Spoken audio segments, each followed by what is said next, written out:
I wasted 12 years of my life just cheating through everything because I just didn't care. What am I doing? Can I eat you? You know, like I can't do anything to you. Do you think your experience as a teacher would be different if you were male? Oh.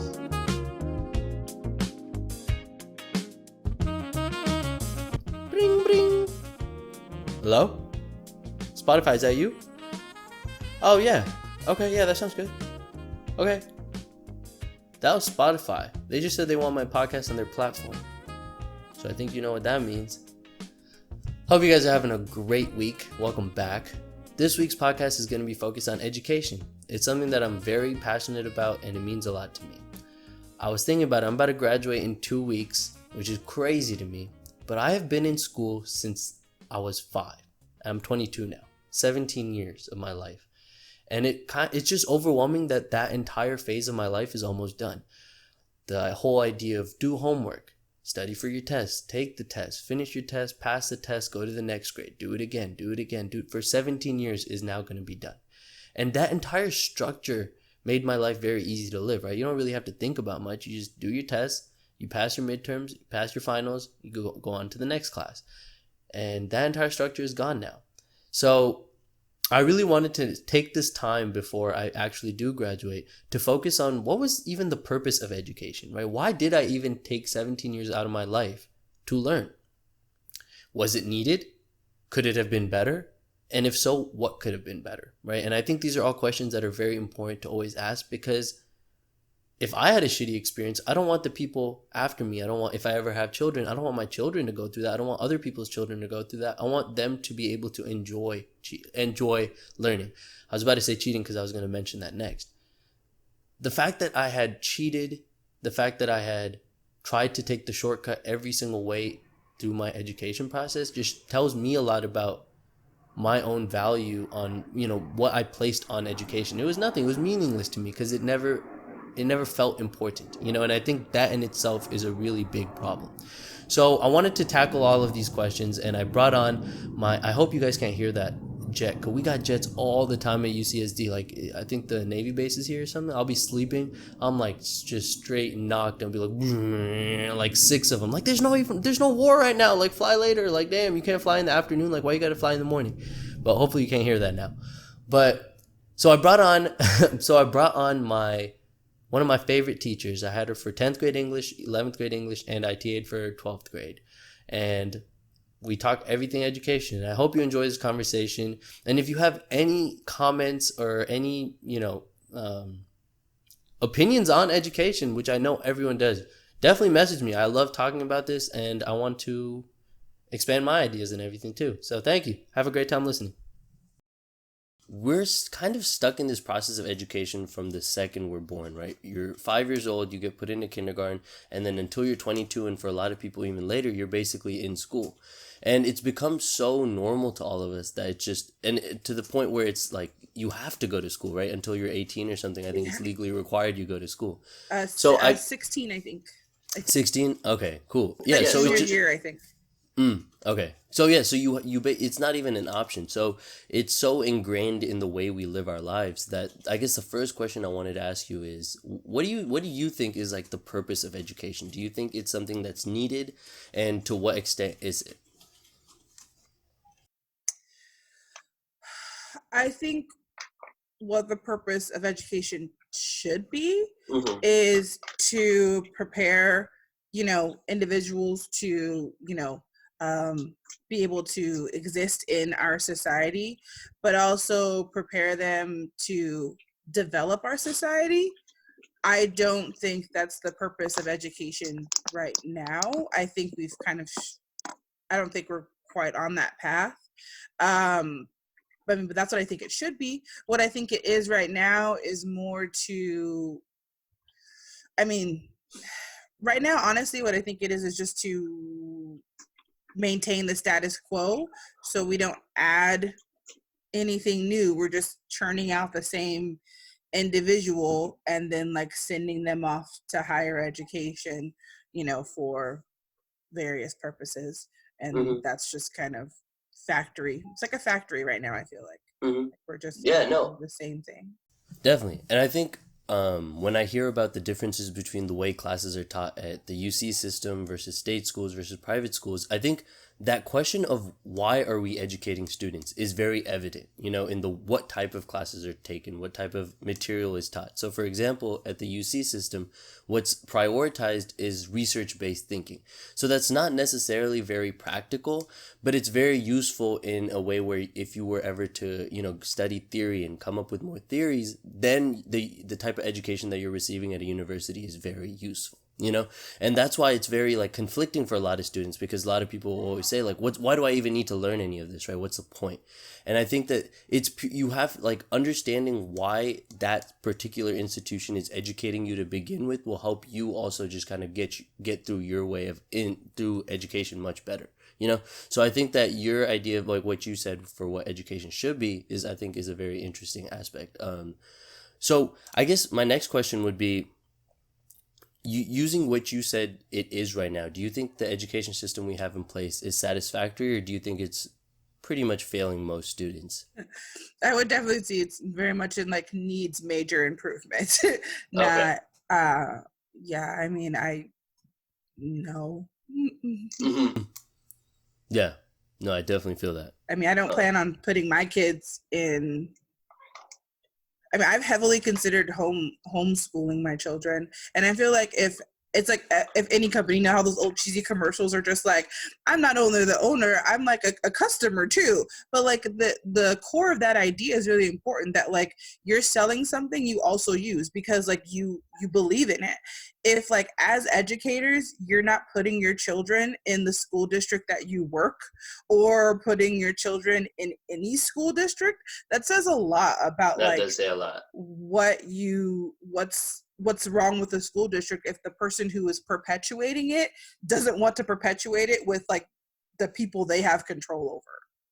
Like that's an issue. To me, that's a major issue. Yeah. I've seen tons of teachers, and I've grown up with, teachers, kids who, don't go to, they go to the private school, or they go to, something else. And then I know the homeschooling field is growing rapidly, especially with technology. So it's a big, to me, it's a big issue. Because now you have a lot of resources just online. I feel like before, for you to be able to homeschool your child, you'd have to spend a lot of money to get all the resources you need. But now almost everything is online for free. And you can my personal opinion on homeschooling, I feel like the only negative aspect of it is probably the social side of it. So if it would be possible for you and all your friends around you to just together homeschool all your kids, where there's still a social aspect of it, at that point you're basically just starting your own school. And I've thought about that a couple of times. And I guess like what I keep coming back down to is, what makes what I believe is right for a student any better than what I guess the government as a whole believes for this is and I think that's where I'm kind of kind of stuck.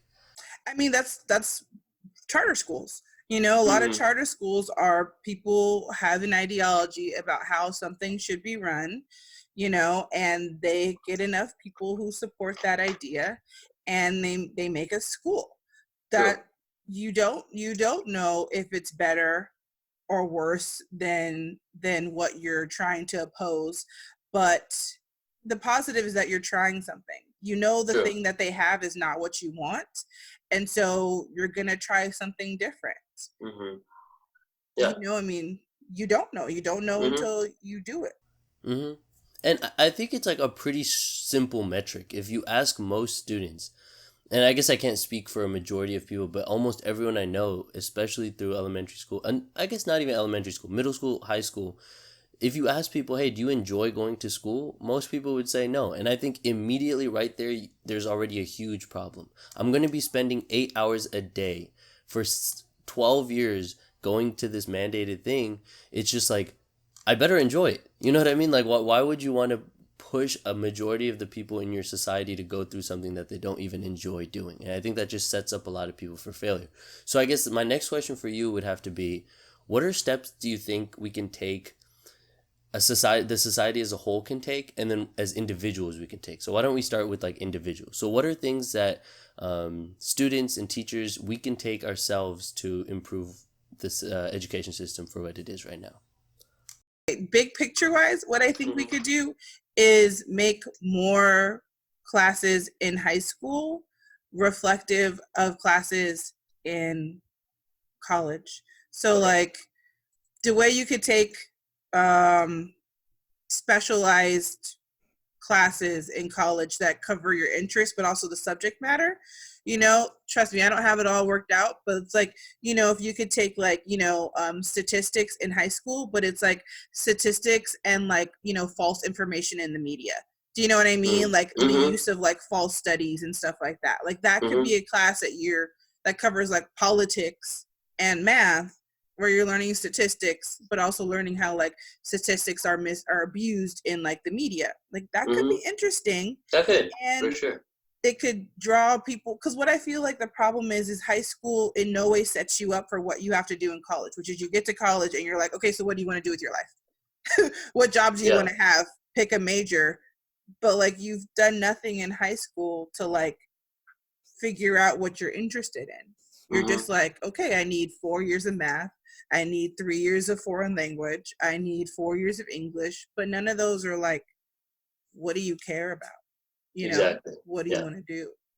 So I guess that would take me down to the individual. It would just, but it's hard to say the individual one without the parents, because I think a big thing is like your parents. I mean, a lot of the students, the way they act is reflective of like what their parents want them to do.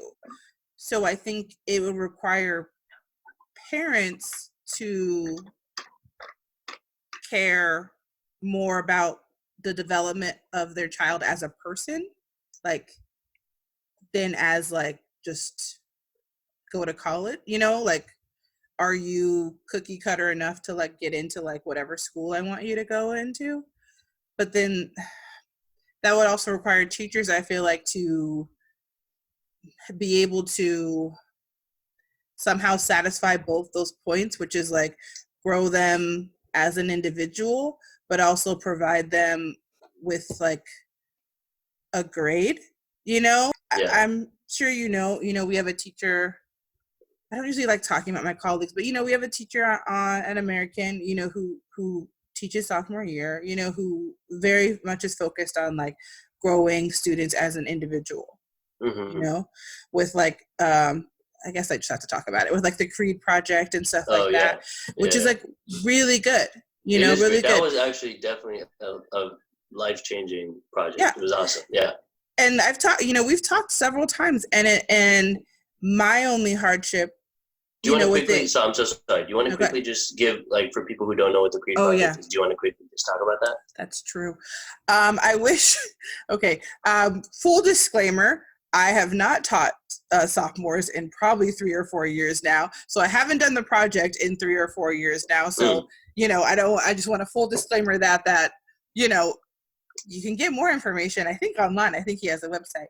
But the purpose is for, again, full disclaimer, for students to reflect on what's their creed, what do they believe in, what do they live by. And so there's several weeks of journal entries in regards to like family and friends, just a lot of introspection to get to the end of a present, you know, at the end, for them to say like, hey, this is what I live by, this is my motto, this is what I believe in. So it's really about, you know, finding that, you know, yourself in the world, like where do you fit in and what do you want to do.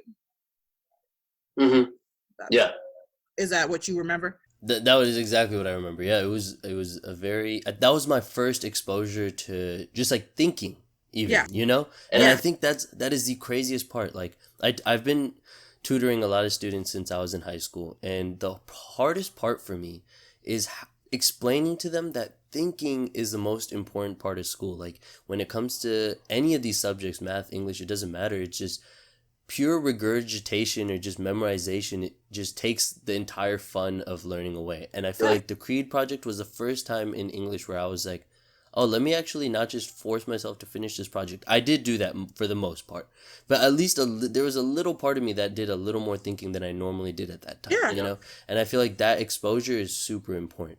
So let me actually give you a quick anecdote from my life, which I thought was I think this was actually life-changing for me. So I got in trouble my sophomore year in college, and they sent us to like this, you had to go into this like 5-hour program for like misbehaving students or something. Oh, It was wow. stupid. It was stupid. But they basically made you write an essay for the whole time you were there. They gave you like a ton of questions on it, and like some of the questions were, who are people who look up to you?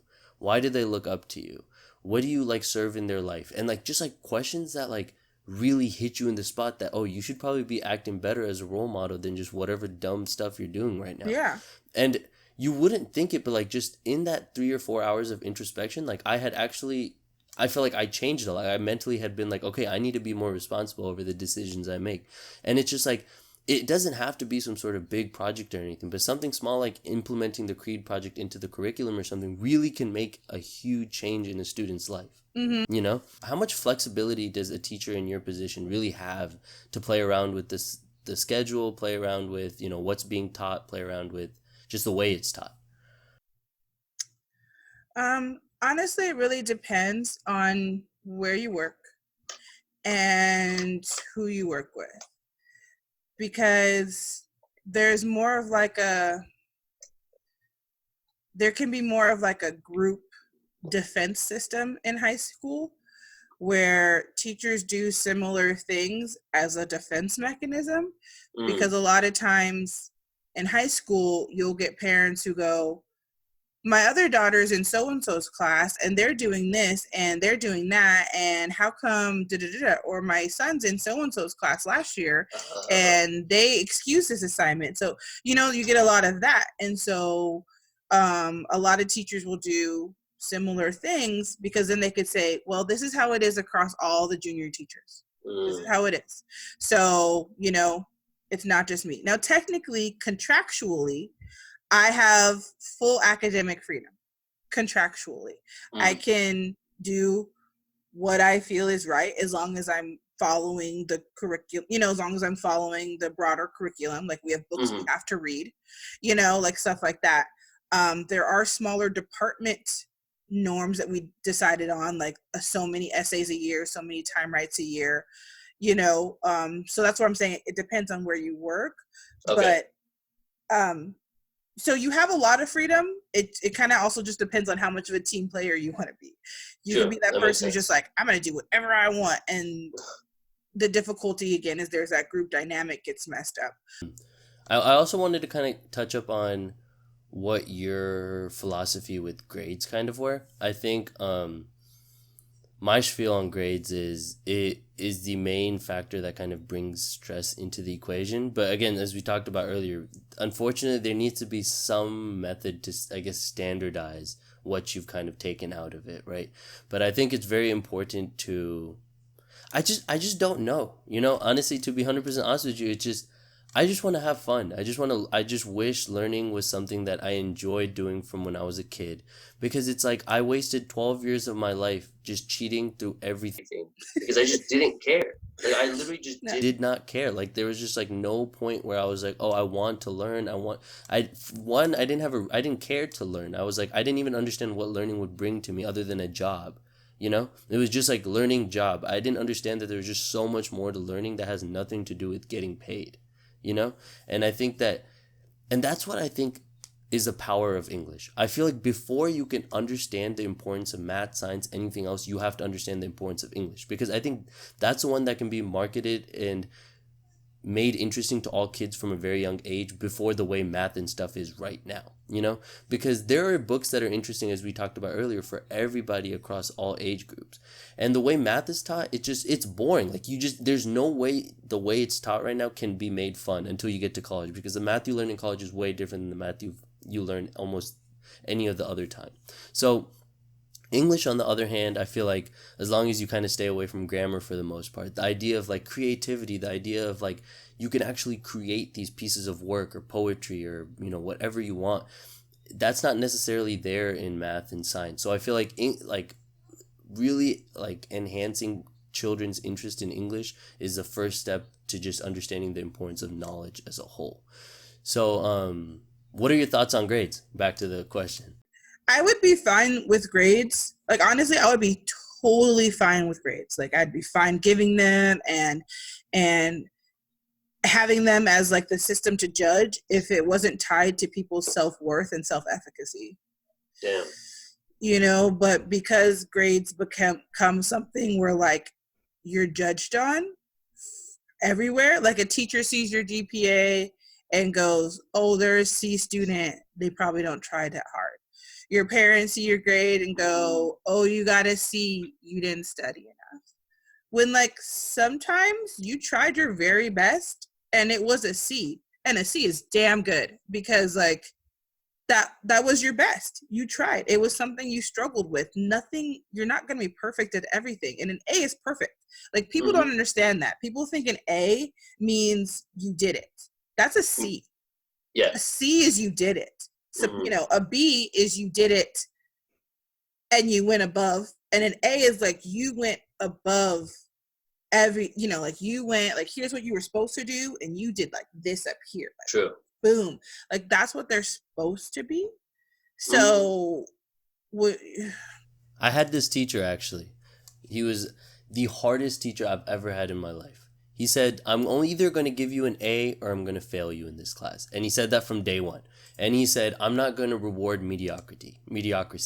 He said, B's, C's, and D's are basically letting you get away with just okay work. So he said, I'm either going to give you an A or you're failing this class. And what he needed for an A was just so difficult. I was like, literally cannot provide, I cannot do this. And it just pushed you to that level. But I really liked that. It was like, why are we, you know, letting people get away with B, C's, and D's? It's like, you know, I feel like if the way he had done it, it was so like, I want you to perform at your best level. Yeah. You're either going to do that or you didn't do that. It's that simple, you know? I wanted to actually, I didn't ask you about this last time, but I'm kind of curious to hear your opinions on this. Have you ever, I mean, obviously you haven't been on both sides, but have you ever noticed a difference of students' reactions to you because you're a female teacher? Have you ever noticed any differences between that? Do you think your experience as a teacher would be different if you were male? Oh, my experience as a teacher would be so different if I was a guy. Really? Yeah. And my experience as a teacher would be different if I was a guy. I fully believe my experience as a teacher would be different if I was skinny, and it would be different if I was an African American. Because I fall into, my number one thing I get from students, number one that I get every year, is that they're afraid of me. But like when they talk to me by themselves, like without anyone there, they're like, oh, like you're really cool, Miss Lucas. Like, because, you know, I try to joke in class and stuff like that. But I I get it from the counselors. They're just like, oh, they're too scared to come talk to you, blah, blah, blah. Because, and this isn't fully me. And I have asked students, like, why? Like, why are you afraid of me? You know what I mean? Like, what am I doing? Can I eat you? You know, like, I can't do anything to you. Like, what is going to happen to you? And it's just like, because I fall into that, you know, loud Black woman, like, stereotype. Do you know what I mean? That, like, strong personality, you know what I mean? Because you know me. I'm like, Here are my rules. Don't break them. Other than that, we can have a good time, but don't get crazy with me, you know, and don't disrespect me. Those are, you know, I'm not going to, you know, abide by that. And if I was a guy, it wouldn't be, do you know what I mean? Because there's like we have tons of strong, you know, male teachers, but like you expect it out of a guy, you know, like you expect a dude to be harsh. Yeah. Don't expect a chick to be harsh. You know, all my students never, you know, they're never just like, oh my God, you in elementary school, all the little kids would be scared. Guys, I know how to work with little kids, and I've worked with little kids for a long time.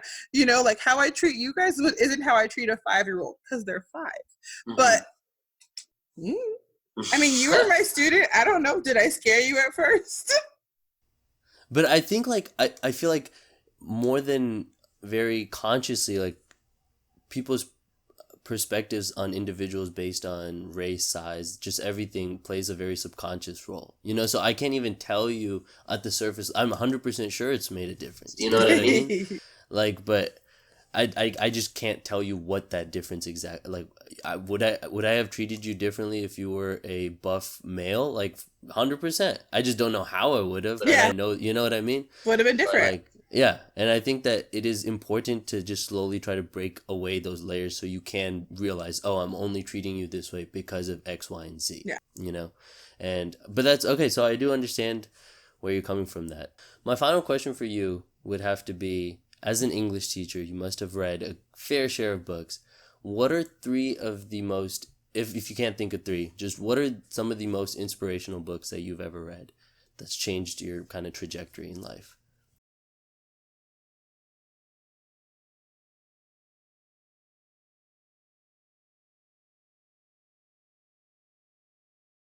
It was a book that I read in either in college or right after post-college, but it was Boys and Girls Learn Differently. And it was about like research and education and like developmental growth to reflect why like girls and boys like appreciate different things in education, and the ways in which like gender of your teacher can influence indirectly like how you feel about school. And I think some of the theories have changed obviously since the book first came out with like more research and stuff, but like one of the like things that stood out to me the most when I first read it was about like girls and boys like auditory like functionings, like girls basically hearing better and being more sensitive to like louder sounds, and boys like, you know, so obviously boys being the opposite. So it was just like a boy sitting in the back of the classroom with like a female teacher. She's probably going to be talking, I think, softer, you know? And so like he might not be not listening because he like is just not listening, but because he genuinely can't hear, as opposed to like a female sitting in like the front of the classroom with a male teacher and feeling like he's yelling at her, you know? But wow. It's just, so again, I feel like that's very cool. So I think, you know, again, I haven't, oh God, it's been years since I revisited that novel and checked out those ideas. I really should go back now that I'm talking about it because I was so interested in them. I know things have been revised, so that might not be, you know, all 100% true anymore, but like the fact, like just that fact, you're right, just that fact of like biology interfering with like how you feel about school, because, you know, you don't realize that like, hey, you know, like to you sound like you're not yelling, but to someone else it sounds like you're yelling. And so there are, you know, like that sort of interplay.